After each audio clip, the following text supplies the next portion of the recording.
Hey everybody, I'm going to do my best to define recovery storytelling, which is hard to do even though I'm the person who created it. Part of it is because it is just so many different things to different people, but also part of it is that it's grown and evolved so much in the 5 years that it's been in existence that it's hard to kind of pin it down. But I'm going to do my best. So it is the art form of personal narrative storytelling, which is just people telling the authentic truth about themselves to other people in a 3 to 5 minute format. No notes or scripts, not memorized, just authentic truth telling. And it's combined with stories about whatever our challenges are and whatever we're on a healing journey from. So for many of us, that might be substance use disorder, but it could be mental health challenges. It could be trauma, loss, chronic illness, just about anything. I think most of us are on some kind of healing journey. We're in recovery from something.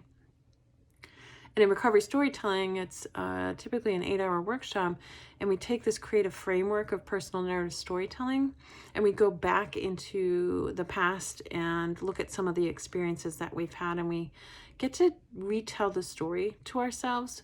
For many of us, we create these stories about what happened to us in the wake of that event, and then we just keep telling the story that same way to ourselves and to others indefinitely for years, and that is the only truth we have about that experience.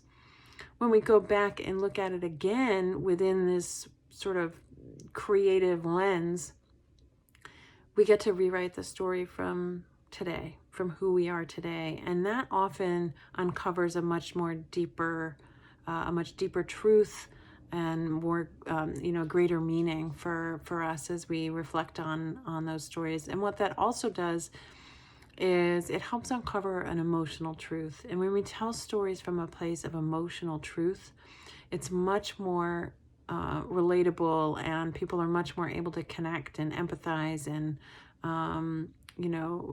be feel in community with us, because emotions are the universal human language that we all share, regardless of any other kind of barriers or obstacles or ways that we separate ourselves from others. So that's recovery storytelling in a nutshell. I hope that helps.